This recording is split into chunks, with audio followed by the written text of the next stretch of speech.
rapidement dans le livre de 2 Corinthiens, chapitre 11, à partir du verset 23. Quel que soit ce que tu fais, peu importe la chose que tu fais, souviens-toi que le temps est court. Le temps est réellement et vraiment court. Et le temps qui nous est imparti est tellement court que du jour au lendemain, on peut parler de quelqu'un au passé. C'est la raison pour laquelle jour après jour, travaille durement à ta foi. Tu deviens visible, il te parle encore plus. Et finalement, tu te demandes, le problème c'est quoi? Le problème c'est le cœur de l'homme. Tout ce qui se trouve dans la vie d'un être humain est le fruit de l'état de son cœur. Quand ton cœur n'honore pas, ne célèbre pas et n'est pas conforme à Dieu, ce cœur-là va attirer dans ta vie ce que Dieu n'avait pas prévu. Alléluia. Il y a plein de gens dont on fait les obsèques. On les connaît d'apparence. Mais sauf qu'on ne connaît pas dans quel état ils sont morts. Dans quel état était leur cœur quand ils sont partis. Tu comprendras donc que ce n'est pas le fait du hasard que Dieu a dit garde ton cœur plus que l'or et le diamant. Garde ton cœur. Tant que ton cœur n'est pas comme Dieu veut que ton cœur soit, peu importe le genre de jeûne que tu prends, ça ne produira aucun effet. Et tu seras toujours frustré. En vérité, Dieu n'est pas le problème de ce qu'on vit. Si malgré nos jeûnes et nos prières, les choses ne bougent pas, ce n'est pas Dieu. Parce que ce que Dieu souhaite pour chacun d'entre nous, c'est notre prospérité. Ce n'est pas pour rien qu'il dira dans 2 Jean chapitre 1, le verset 15, je souhaite que tu prospères. Donc le soupir le plus intense de Dieu, c'est que tu réussisses dans tout ce que tu fais. Et le jeûne n'est pas exclu. Il y a des réussites qui ne s'obtiennent que par le jeûne. Tu ne jeûnes pas, tu n'avances pas. Maintenant, tout n'est pas de jeûner. Il y a des dispositions que tu dois avoir. C'est pour ça que je vous ai dit, je travaille mon cœur, tu n'as pas de. Si quelqu'un se lève et dit, oh, tu m'as fait ceci, je dis pardon, non. C'est ça, oui, pardon. Parce qu'il faut que je sois dans tout point de vue irréprochable à Dieu. Quand le Père me regarde depuis son trône, qu'il puisse être glorifié. Le problème des êtres humains, c'est qu'ils se peignent plus à ce que les hommes pensent d'eux que de ce que Dieu pense d'eux. Et beaucoup de gens sont sortis de la volonté et de la pensée de Dieu parce que leur souci, ce n'est pas ce que Dieu pense de moi et comment il me voit. Leur souci, c'est comment les gens vont me voir. Regarde même dans certaines décisions que tu prends. Même quand tu dois aller à une cérémonie, comment tu dois t'habiller. On doit me voir comment. Ce n'est pas comment est-ce que Dieu va me voir. Et finalement, on commence à vivre et même à jeûner. Non plus parce qu'on doit plaire à Dieu. Mais simplement parce que il faut que les gens le voient. Ne vis plus ta foi comme ça. C'est une erreur. Est-ce que quelqu'un ici? C'est une... Écoute, si tu t'habilles, habille-toi pour le Seigneur. Tu te fais beau belle, fais-toi beau belle pour le Seigneur. Peu importe ce que les gens disent. Les gens vont dire tu mets les mèches, le jour où tu ne mets pas les mèches. Les gens vont dire que elle va montrer qu'elle est saine. Le jour où tu mets les mèches, on dit Jézabel est entrée. Vis pour le Seigneur. Arrête de vivre par rapport aux convictions de quelqu'un d'autre. Plein de gens sont dans des églises avec des foi frustrées parce qu'ils vivent la foi de quelqu'un d'autre. Ils ne sont pas convaincus. Et c'est l'une des... Est-ce que tu sais que ça va t'amener en enfer? Oui, tu n'es pas convaincu. Parce que Paul nous dira dans le livre de Romains, il dira tout ce qui n'est pas le fruit d'une conviction, c'est un péché. Donc tu n'es pas convaincu, mais tu fais parce que sinon on va prêcher sur toi. Ça veut dire que tu ne vis pas pour le Seigneur. Tu vis pour que les hommes te célèbrent et qu'ils t'acclament et qu'ils te louent. Voilà pourquoi les jeunes de plusieurs, ça ne peut pas donner. Leur cœur n'est pas vrai. Je ne te mens pas que si Dieu te fait entrer dans le cœur de plusieurs, ils sont d'une hypocrisie qui frustre Satan. Pas qui frustre le Saint-Esprit, qui frustre. Même le diable est dépassé de la dimension de leur hypocrisie. Des pharisiens tout établis. Rien de Dieu. L'une des raisons pour lesquelles le Seigneur Jésus-Christ condamnait les actes des pharisiens, c'est qu'ils enseignaient ce qu'ils ne vivaient pas. C'étaient des menteurs ambulants, imposant des jougs au peuple qu'eux-mêmes, ils ne peuvent pas porter. Prêchant une sanctification que eux-mêmes, ils ne vivent pas. Qui vous a dit que la sanctification commence par les actes? Non, la sanctification commence par l'état de ton cœur. Si ton cœur n'est pas sain, peu importe les actes bas que tu présentes devant Dieu, c'est zéro. Tu peux ne pas commettre l'adultère ou la fornication de façon physique. Mais Jésus va dire que tu es adultère. Parce qu'il te dira, celui qui regarde seulement une femme pour la convoiter a déjà péché. Tu as déjà commis l'adultère. Mais le pharisien, et même dans ce 21e siècle, alors que nous disons que nous sommes nés de nouveau, ils sont là pleins. Ils te diront non, c'est quand tu poses l'acte. Maintenant, tu seras choqué de voir une femme qu'on appelle Marie de Magdala dans Luc chapitre 7 à partir du verset, je crois, 20 ou 17. Quand elle est là dans la présence du Seigneur, tout le monde l'a condamnée. En commençant par le super spirituel Simon, le pharisien. Ah, si le gars c'était un vrai homme de Dieu, regarde comment la fille s'est habillée. Elle est mal habillée, elle est mal coiffée. Jésus ne regardait pas ça. Les gens ont tout condamné. Jésus regardait le cœur avec lequel elle s'approche à moi. C'est quel cœur? Vois-tu, c'est ça qui bloque tes jeunes. Le genre de cœur avec lequel tu es dans la présence de Dieu. C'est quel cœur? C'est quel cœur? C'est quel cœur? Un cœur rempli de blessures. Un cœur rempli d'amertume. Un cœur rempli de réflexions et de soucis. Ça ne produira rien. Ça ne produira rien. C'est quel cœur? C'est pour ça que je t'ai dit, si Dieu te met dans mon cœur, you will find nothing. Tu ne trouveras rien. Puisque Dieu n'aime pas, je veille, pas par ma force. Je me remets à l'Esprit de Dieu tous les jours. Est-ce que j'ai... Regardez, une des raisons pour lesquelles on va te poser la question, est-ce que si tu m'as maintenant, tu iras au ciel? Tu sais pourquoi tu m'as dit non? C'est parce que tu sais que ton cœur n'est pas totalement à Christ. Quand ton cœur est totalement à Christ, tu veilles sur ça, plus que ton compte bancaire. Tu te rassures qu'à toute chose, tu sois agréable. Pas un homme, à Jésus-Christ. Pas un homme. Pas un homme. Il y aura tellement de frustrations qui vont venir dans ta vie. Mais tu ne laisses en rien ces frustrations détruire ta joie ou te déconnecter de ton Dieu.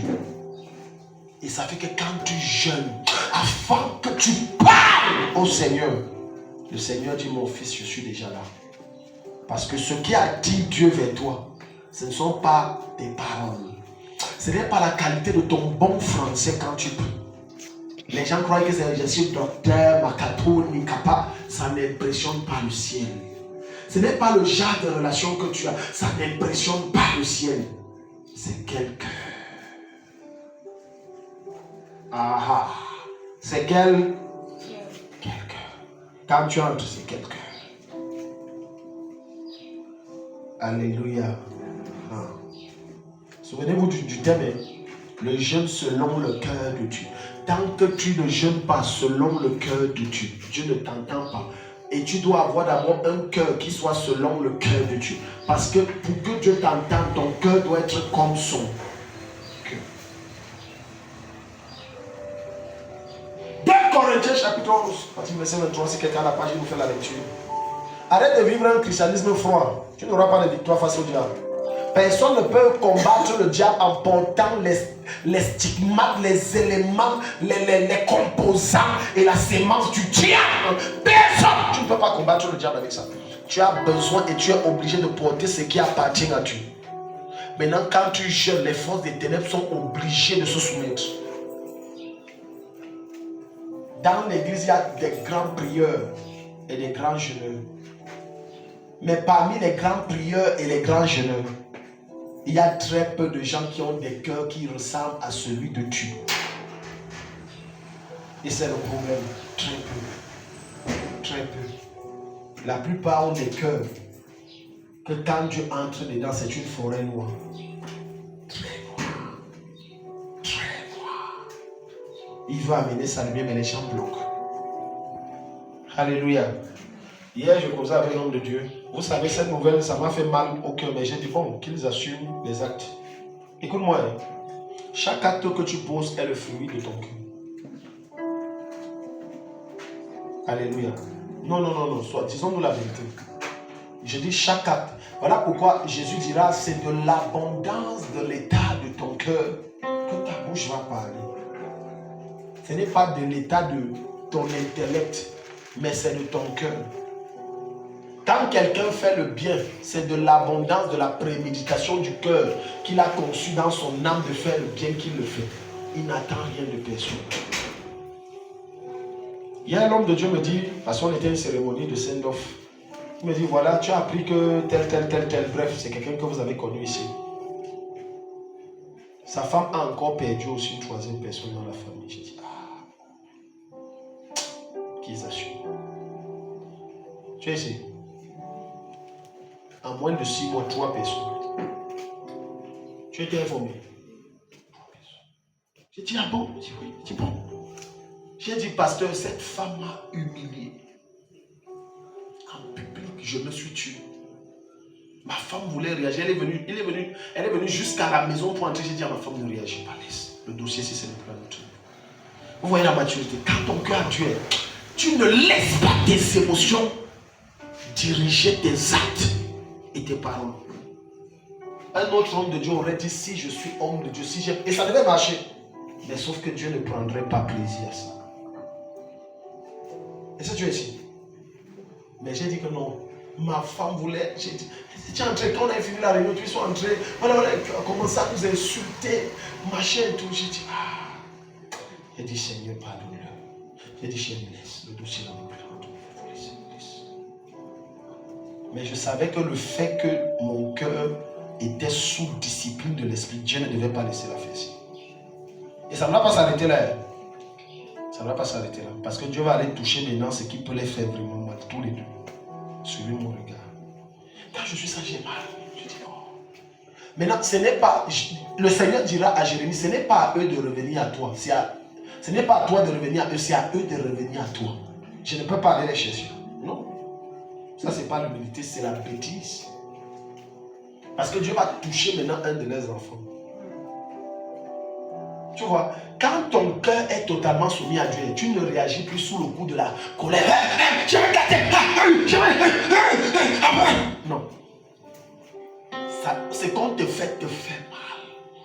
Mais tu dis, je remets ça à Dieu. Tu parles. Et je te pardonne. Tu parles. Quand tu prends le dossier là, tu mets à Dieu. À ce niveau, même Jésus qui est avocat devient juge. Et si tu es ici, tu passes le temps à jeûner avec dans le cœur, tu es dans les haines, je te parle devant Jésus, les gens m'ont fait du mal.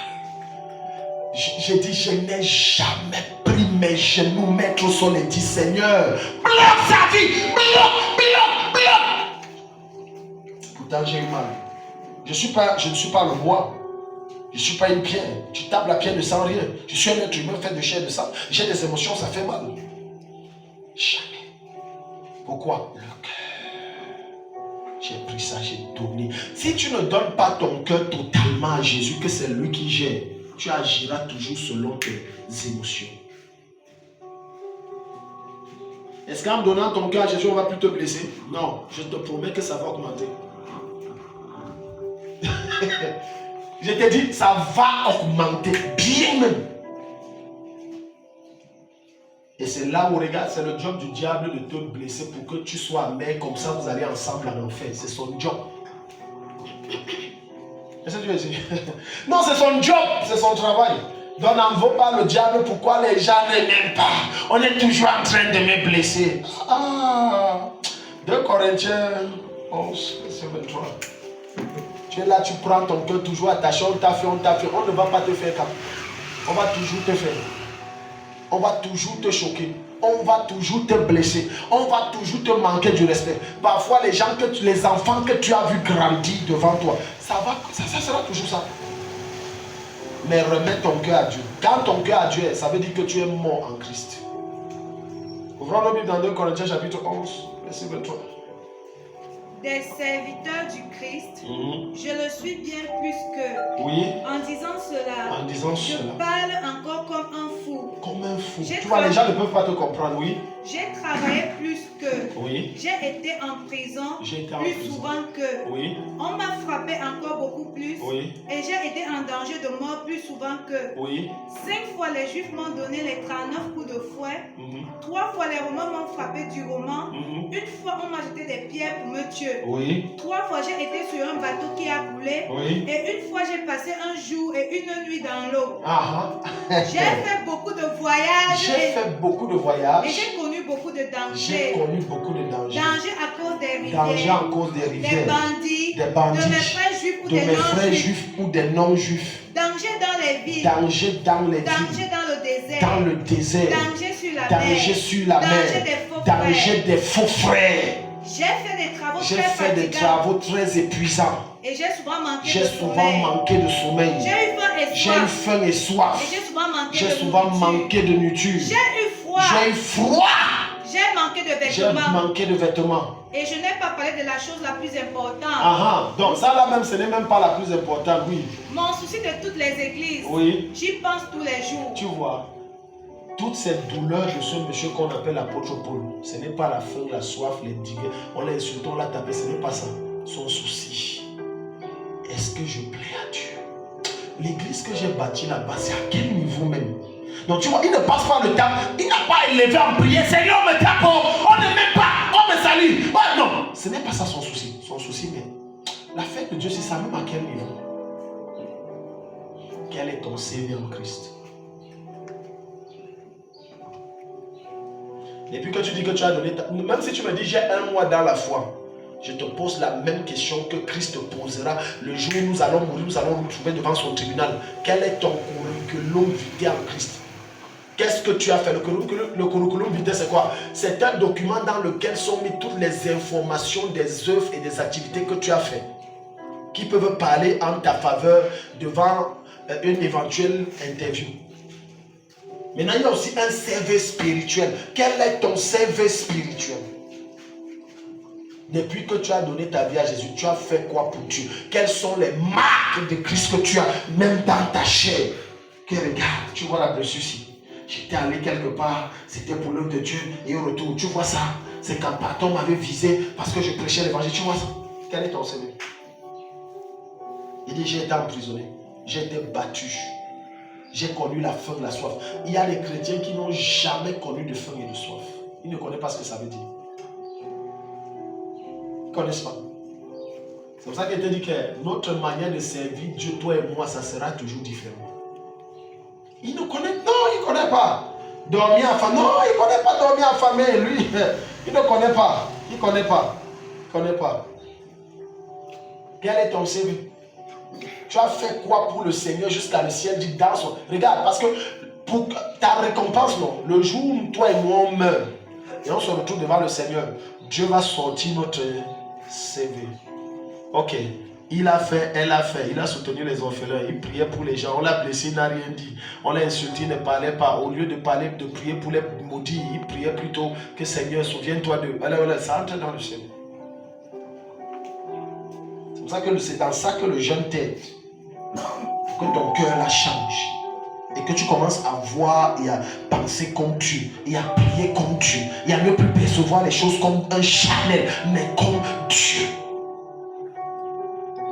Il privait, dans son second moment, il se privait souvent de quoi? Pour des plaisirs, parce qu'il fallait résoudre les affaires du royaume, soutenir les personnes qui n'avaient pas payé les machins. C'est dans le CV. Écoute-moi, je peux te choquer. Les costauds CV qu'on lit souvent ou qu'on met dans les... on appelle ça quoi? Le jour où quelqu'un meurt là. Il y a un nom. Les documents des obsèques là. Vous n'avez jamais vu ça? Il a fréquenté à telle école, de telle manamani, on sort son CV. Il a été prince, ou c'est quoi, chantre principal, oui. Sa biographie. Sa biographie, merci beaucoup. Ce n'est valable que sur terre. De l'autre côté, ça vaut zéro. De l'autre côté, on sort ta vraie biographie. Est-ce qu'il y a quelqu'un ici? Je t'ai dit de l'autre côté. J'aime la manière que le Saint-Esprit enseigne. Moi, j'avais un message. Il a prévu ça. De l'autre côté, ça, c'est ça. Il te sort ta vraie biographie même. Donc, pendant que les hommes ont mis en 1987, il entre dans la chorale Hirosinga. Et 1990, il devient président de la chorale Hirosinga. Le ciel voit là-bas jusqu'en 2000. Il n'est pas né de nouveau, donc il n'existe pas. Il n'existe pas. Aucune appartenance à une église te qualifie à être comme Dieu veut que tu sois. Est-ce que je parle à quelqu'un ici? Donc, n'entre plus, tu jeûnes n'importe comment. Jeûne. Tu jeûnes avec ton cœur. Parce que ce que Dieu entend, c'est le cri et le soupir de ton cœur.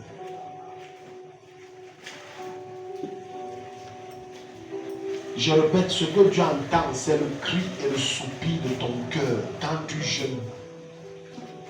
Ce n'est pas ta simple privation. Non. Ta simple privation, tant que ton cœur n'y est pas, c'est zéro.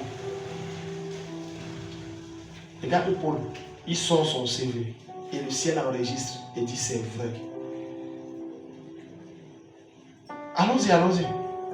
Continue. Après on va aller quelque part encore.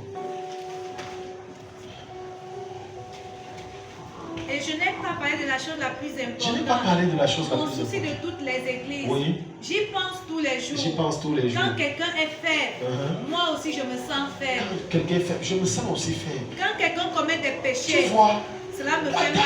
Oh, Rosie, attends. Oh, je vois une limite dans Maman Rose. Ah ouais. Moi aussi, je sens que son problème là, ça me concerne. C'est aussi mon problème, ça me concerne. Je vois la soeur ici, depuis que tu es maigri, ça devient mon problème. Les gens jeunes avaient des cœurs en épave, s'en foutant du voisin, s'en foutant du frère, soi-disant en Christ. Ils viennent là, on ne sait pas si c'est Dieu qui cherche, mais ce qui est sûr que c'est tout sauf Dieu. Je me suis rendu compte que Sylvie s'habille toujours belle, mais depuis un temps, je remarque qu'elle vient avec les cheveux ébouriffés. Il y a quoi? Elle a un problème, je dois savoir parce que c'est mon problème. Regardez les cœurs avec lesquels les gens jeûnent. Les cœurs des commérages.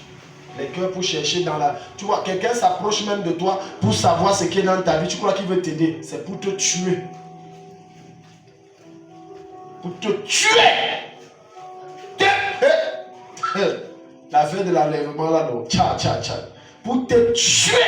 Au lieu que la faiblesse ou la limite ou les douleurs de l'autre doivent être tes peines et tes douleurs. Ça devient pour toi une occasion de te réjouir, de finir avec lui. Te tuer. Oh, Paul nous enseigne. Quand quelqu'un commet des péchés, cela me fait mal à moi. Cela me fait mal. Alléluia. Ça me fait pleurer. Oh. Ça me fait... Il y a certains d'entre vous, je pleure dans mon âme. Quand je vois tout ce que j'enseigne ici. Et à un moment, j'ai dit, mais Seigneur, est-ce que c'est moi qui ai un problème? Pourquoi est-ce que ce peuple, j'enseigne et ton message, c'est comme si je prêche dans le dé. Il ne change pas. Pourquoi? Montre-moi où j'ai péché, Seigneur, pour qu'il ne change pas. Pourquoi? Quand quelqu'un pêche, j'aime ta version, quelqu'un pêche, ça me fait mal. Parce qu'un berger, il voit une brebis s'égarer et ça ne lui dit rien. C'est un berger qui a les problèmes. Ce n'est pas un berger, c'est un mercenaire. Écoute-moi très bien. Regardez, projectez-vous ça dans votre esprit, forcément vous l'avez déjà vu. Lorsque tu vas voir les bergers Peul ou bien Mororo diriger les brebis, qu'est-ce qui vous marque? Qu'est-ce qu'ils ont en main? On appelle aussi ça la verge. Vous savez ce que la verge veut dire dans le monde spirituel ou de la verge? La verge, c'est la parole de Dieu. Quand la brebis veut sortir, qu'est-ce que le berger fait? Quand il devient récalcitré, il fait quoi? Il tape plus fort. La verge que Dieu a donnée à tout berger, c'est sa parole. Si tu te sens offusqué et blessé par sa parole, comprends que Dieu est en train de te frapper, que redresse-toi. Ne prends pas ça mal. Est-ce que Dieu parle à quelqu'un? Ne te mets pas à vouloir, oh, on m'a frustré, oh, on m'a ceci. Non. Parce que ça risque d'être l'une des preuves que tu as un problème de maturité. Tu risques de croire qu'on ne t'aime pas, qu'il y a de la haine et de l'hypocrisie, alors que ce n'est pas vrai. C'est la verge. Elle n'est pas là simplement pour t'encourager, pour t'instruire ou te conseiller. Elle est également là pour te corriger. Les gens veulent aller loin avec Dieu, mais ils refusent la verge de Dieu. Non. La verge de Dieu pour toi ne doit pas seulement être bonne quand il y a les bonnes paroles. Elle doit aussi être très bonne quand il y a des paroles qui te blessent. Souviens-toi et n'oublie jamais ceci. Dieu n'enseigne pas et ne parle pas par sa parole pour te faire plaisir. Jamais. Il parle pour que tu sois comme il est. Vas-y, continue. S'il faut se vanter, je vais me vanter d'être faible. Je ne manque pas. Dieu le Père du Seigneur Jésus le sait bien. Oui. Gloire à lui pour toujours. Tu as au verset 27. Verset 30. C'est 31. Bon. Va au Romains 8. À partir du verset 37. Est-ce que Dieu bénit quelqu'un ce matin? Amen. Alléluia. Amen. La manière de dire Amen là, ça me fait peur. Amen. Amen. Désolé si ça te fait mal, hein, mais c'est la vérité de l'évangile. Gloire à Jésus. Amen.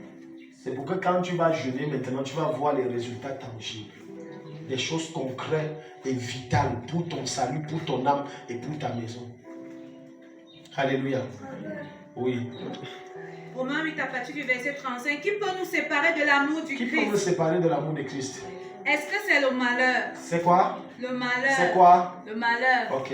C'est Dieu qui me fait ça. Oh, mon seul enfant. Je ne pars plus à l'église. Vos choses là, je rentre dans mes traditions. Regarde quelqu'un, il dit, même le malheur ne peut pas. Il dit, il n'existe aucun malheur sur la terre qui fera que je laisse Jésus. Ça n'existe pas. Malheur là n'existe pas. Malheur là n'existe pas. Certains perdent leur travail, ils abandonnent la foi.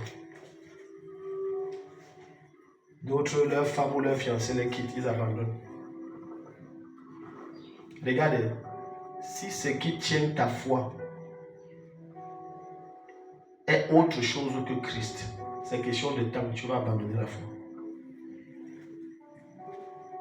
Est-ce que quelqu'un ici?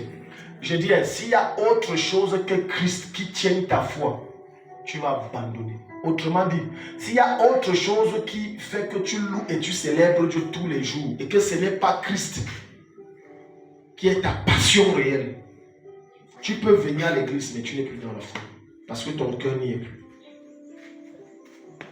J'ai perdu. Si c'est perdre, non. Je connais ce qu'on dit perdre. J'ai perdu. Dans toutes mes pertes, je n'en veux et je n'envie personne. Chaque fois que je perds ou je commets une erreur, je me questionne sur moi-même. Je ne trouve pas les boucs émissaires. Arrête de vouloir responsabiliser les gens pour ton immaturité ou ton incapacité à pouvoir gérer un certain nombre de choses. C'est de l'enfantillage spirituel. Arrête. Arrête. De vouloir trouver toujours des raisons. Les chrétiens qui trouvent toujours des raisons à leur erreur n'avanceront jamais. Toujours des raisons à leur échec n'avanceront jamais. Les chrétiens qui ne passent jamais du temps pour se questionner sur eux-mêmes, sur pourquoi ça n'avance pas, où est-ce que je pêche, mais trouvent toujours que c'est l'autre. Tu es condamné à échouer. Tu es condamné à échouer. Et c'était l'erreur d'Adam. Dans mon livre que je suis en train d'écrire, j'ai dit, si Adam avait pris la peine de revenir vers Dieu et dit, Seigneur, j'ai péché, pardonne-moi. je t'ai dit que Adam serait restauré dans l'éternité et la divinité de Dieu. Mais parce que dans son esprit, Adam a dit, c'est la femme que tu m'as donnée. Autrement dit, la faute revient à qui? Non, pas la femme. Il est en train de dire, c'est Dieu, c'est toi, c'est ta faute. Il n'a pas dit, c'est la femme qu'on m'a donnée. Il a dit, c'est la femme que tu m'as. Parce que Adam dit, mais qu'est-ce que tu as fait? Il ne dit pas, on dit, pourquoi tu es nul? Il dit, c'est la femme que tu m'as donnée. Regarde le niveau de responsabilité des chrétiens. C'est la femme. Et plein sont comme ça à l'église, même des hommes de Dieu. Et ils se plaignent que ces choses n'avancent pas. Et quand Dieu apparaît, dit, mais pourquoi ça n'avance pas? Il dit, n'est-ce pas, c'est la soeur que tu as mis à côté de moi. C'est le frère que tu as mis là. C'est toi qui m'avais révélé que c'est mon associé, non? C'est la femme que tu m'as donnée. S'il avait dit, Dieu, pardon, j'ai péché, Dieu l'aurait restauré. Mais il est venu dans sa présence avec les justificatifs. Non, tu sais, j'ai péché, c'est parce que tu sais, bon, chaque jour je mange, je vois aussi, mais je ne comprends pas, hein. Comment tu peux me dire je ne mange pas? Donc, l'arbre là, alors si tu dis que je ne mange pas, comment tu mets ça dans le jardin? Donc, ça veut dire que toi-même tu es un Dieu mauvais. Tu n'es pas bien, oui. Comment tu sais que je ne dois pas manger, mais tu mets ça dans le jardin comment?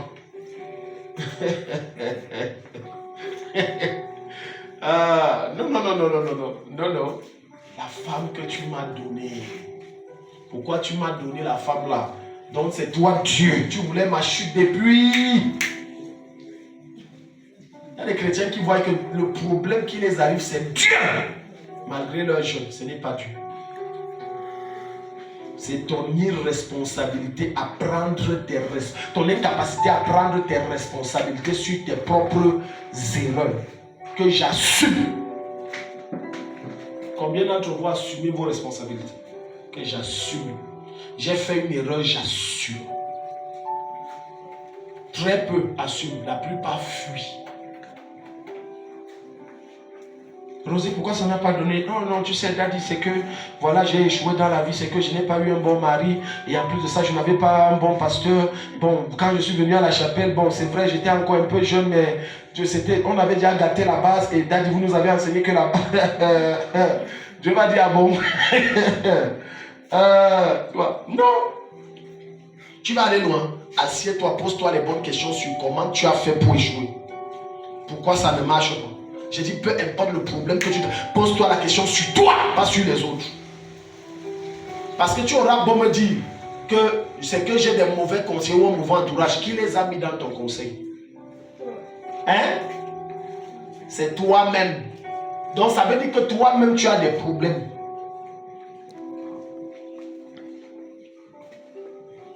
Non, tu sais, tu vois comme ça, mes affaires ne donnent pas. C'est la famille. Je prends la famille, je les mets, chaque fois ils volent. Ça veut dire que tu as des problèmes. Tu ne vois pas depuis que c'est ta famille qui te ramène en arrière. Non, si je les mets dehors, qu'est-ce que la famille va dire? Ah bon, continuons. Continuons. Ou l'inquiétude. L'inquiétude. La souffrance venant des autres. La souffrance venant des autres. Ou bien la faim. Ou bien la faim. La pauvreté. La pauvreté. Les dangers ou la mort. Les dangers ou la mort. Les livres saints disent à cause de toi. Les livres saints disent à cause de toi. Nous risquons sans arrêt la mort. Yeah. On nous traite comme des moutons de On nous boucherie. traite comme des moutons de tuerie. Continue. Jusqu'au verset 39. Mais dans tout ce qui nous arrive, nous sommes les grands vainqueurs par celui qui nous a aimés. J'aime la version Louis II. Il dit, malgré toutes ces choses, nous sommes plus que vainqueurs. Quand même on ne m'aime pas, j'ai déjà la victoire. Que les malheurs toquent à ma porte, j'ai déjà la victoire. Que les choses évoluent ou pas, comme je veux, j'ai déjà la victoire. Qu'on m'acclame ou qu'on me sabote, j'ai déjà la victoire. Qu'on disait que je n'ai pas fait, même celui que j'ai aidé disait que tu n'as jamais rien fait pour moi, j'ai déjà la victoire. Je ne laisserai pas ces choses empiéter sur ma foi et neutraliser mon intimité avec Dieu. Je continue comme si rien n'était. Quelqu'un me dit Amen. Amen. Oui. Je continue comme si rien n'était. Assieds-toi, Rosie, merci. Je continue comme s'il n'y a pas de problème. Alléluia. On finit avec ce point-là. Donc, pourquoi est-ce que tu dois jeûner? Le jeûne t'aide à te repentir. Alléluia. Ça t'aide dans ta repentance. Somme chapitre 51. Quand tu es un homme qui jeûne, parce que lorsque tu jeûnes, tu es en train de t'humilier, de te rabaisser, de te mettre très petit au pied du Seigneur. Et par conséquent, le Seigneur exauce facilement ta prière. Somme 35, verset 13. Lorsque tu veux que Dieu t'exauce facilement, lorsque tu as péché, humilie-toi. Humilie-toi. Humilier devant Dieu n'est pas se mettre à genoux. Il y a des gens qui se mettent à genoux, mais ils sont debout dans leur cœur. Oui, ils sont debout. Il est à genoux comme ça, il dit oui, il est humble. Quelqu'un vient prendre comme ça 10 millions, il vient s'aimer. Oh, il se met à genoux. Dans son cœur, il est debout, il dit si ce n'est pas moi qui donne ici, ça va donner quoi? Vous voyez là à genoux, Dieu voit qu'il est debout. Il n'est même pas debout, il vole. Il plane comme l'oiseau. Donc pendant qu'on voit que il est humble, il a 10 millions comme ça, il est humble, il se met à genoux. Je dis que c'est ce que vous voyez, non. Parce que Dieu te juge par rapport à ton cœur et non à tes actes. Encore moins ton langage, c'est ton cœur. Quand tu parles, qu'est-ce qui anime ton cœur? Quand tu poses l'acte, qu'est-ce qui anime ton cœur? Sinon, les gens qui sont censés gagner le ciel, ça veut dire que c'est les satanistes. Tu sais pourquoi? Entre guillemets, font trop de bonnes choses. Qui dit non? Je te mets au défi. Qui dit le contraire? Je vous mets au défi. J'ai dit entre guillemets, il n'existe personne sur la terre comme les rosicruciens, les francs-maçons, et maintenant il y a une secte plus supérieure à la franc-maçonnerie qu'on appelle LGBT. Ils font plus de bien que n'importe quel chrétien. C'est pour ça que j'ai dit entre guillemets. Tu vas entendre, on a construit une école, tu crois que c'est qui? On a créé un forage, tu crois que c'est qui? Hein? On a supprimé telle dette, tu crois que c'est qui? Maintenant, comme tu es naïf des choses spirituelles, tu vas dire, oh, ils font trop de bien pour Dieu. C'est de la boue. Alléluia. C'est de la... Amen. Parce qu'ils font ça avec le couteau derrière la main. Que manger. Je vous ai toujours parlé de l'histoire du porc. Et des poulets de 45 jours. Quand on les prend, les nourrir, matin, midi, soir, parfois 4 fois le jour, il dit, ouh là là. Donc tu vois la pression qu'on met pour lui donner à manger, il se dit, j'ai un bon maître. Maman photo, c'est faux, plus que vous aimez. Oh, si ces poulets, des fois, quand ils voient maman photo, comme elle est rentrée là, maman est rentrée, on va bien manger. Mais sauf qu'ils ne savent pas qu'on vous nourrit là, on va vous tuer en exemple. C'est comme ça que ces satanistes font. Ils guettent, mais il y a la main derrière. C'est pour ça que, quel que soit le bien que tu fais à qui que ce soit ou à l'œuvre de Dieu, ne te glorifie jamais. Ne te célèbre jamais. Je pense, voilà la 3e ou la 4e année où on se bat avec mon épouse à soutenir ce qu'on peut soutenir. Aucun d'eux va dire que parce qu'on le soutient, on l'a manqué. J'ai dit personne. Aucun ne va se tenir dire qu'on lui a parlé de façon décevante. Vous savez, il y a des gens que quand ils t'aident, ils te parlent mal. Non, ils te parlent mal. Même quand tu arrives, tu dis bonjour. Il dit que tu fais quoi ici? Eh bien, il n'y a même pas bonjour. Alors tu manges chez lui. Il te traite comme si tu es, je ne sais pas, un animal ému. Maintenant, ce genre d'œuvre, c'est zéro. Donc, quand tu prends le jeûne et tu entres pour te repentir, le fait que tu as jeûné est bien.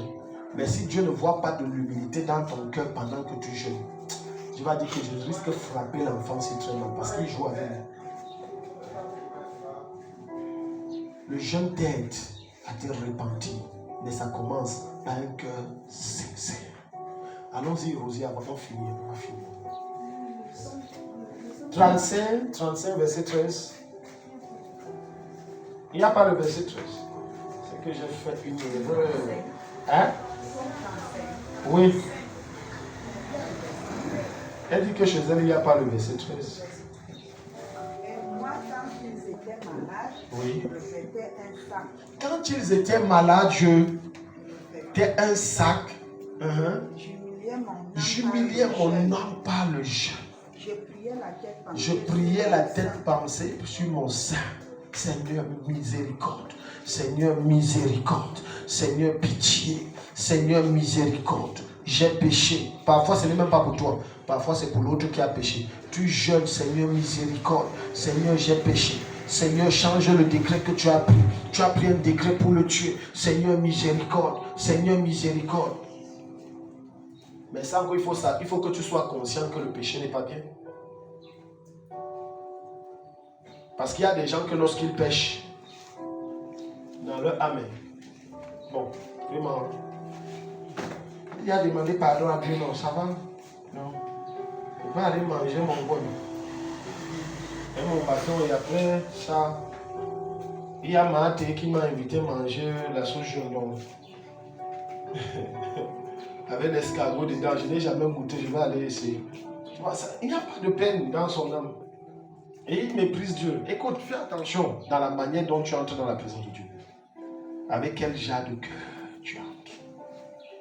Sinon, au lieu de sortir avec la bénédiction et la miséricorde, tu risques de sortir avec la disgrâce et la colère de Dieu. Acclamons le Seigneur, mettons-le de bon matin.